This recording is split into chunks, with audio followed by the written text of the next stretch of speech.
नमस्कार। आज फेब्रुआरी मास 17 तारिख सोमवार आज भागवत वाणी।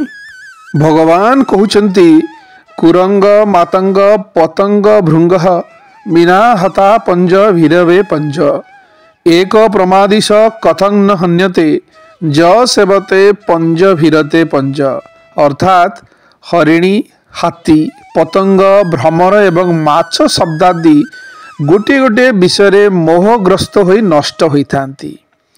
प्रमादी विषय लंपट मानव जे कि एका साथी रे पांचटी जाक इंद्रिय रे विषय सेवन करे तार विनाश किपरि न हेब। प्रथम हरिणी शब्द प्रति अत्यंत मोहग्रस्त होइथाए।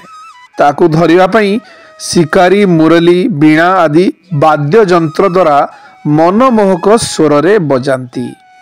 मधुर स्वर रे आकृष्ट होई हरिणीटी आसी सम्मुख रे ठिया होई जाए। से एते आकर्षित हो जाए जे निजर देह ज्ञान रहे नहीं। अत्यंत मोहित अवस्था रे स्थिर होई ठिया हो गले शिकारी ताकू सरविद्ध करे। केवल शब्द मोहरे हरिणीर विनाश घटी थाए। द्वितीय हाथी स्पर्श विषय प्रति अत्यंत आसक्त रहे। ताकू धरिया पई शिकारी जंगल भितरे एक लंबा चौड़ा गर्त खोली दिए। ता उपरे अति कमजोर तालपत्र बिछाई दिए। ता उपरे नकली घास लगाई कागज रे नकली माई हाथीटीए तैयारी कर दिए। हाथीटी जंगल भितरे बुलु बुलु माई हाथीटी को देखी ता प्रति आकर्षित होई मिसिबा पई चेष्टा करू करू गभीर गर्त भितरे पड़ी जाई थाए। 2-3 दिन पर्यंत अनाहार रे रही हाथीटी दुर्बल हो जाए। अंकुश मारी कौशल क्रमे शिकारी हाथीटी को धरी पकाए।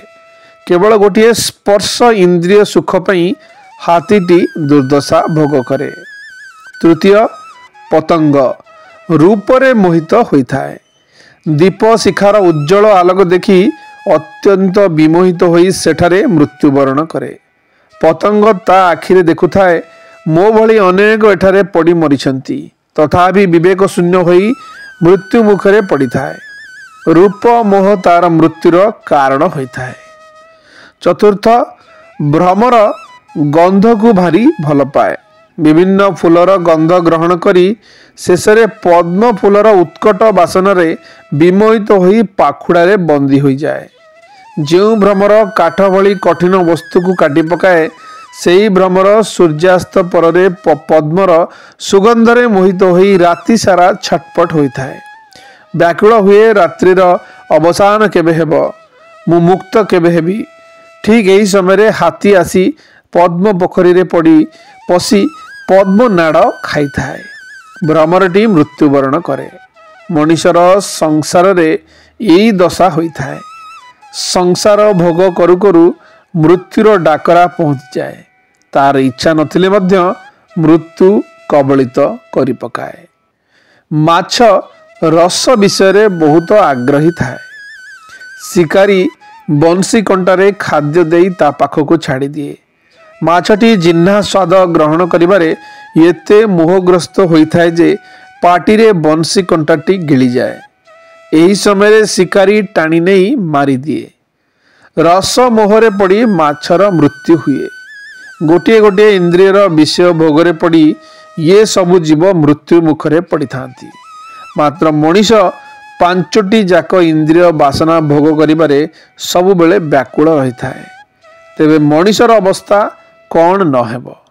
तेणु मोहग्रस्त विषय भोग मनीष को नर्क आड़कू नहीं जाए। जय जगन्नाथ। शुभ सकाळ।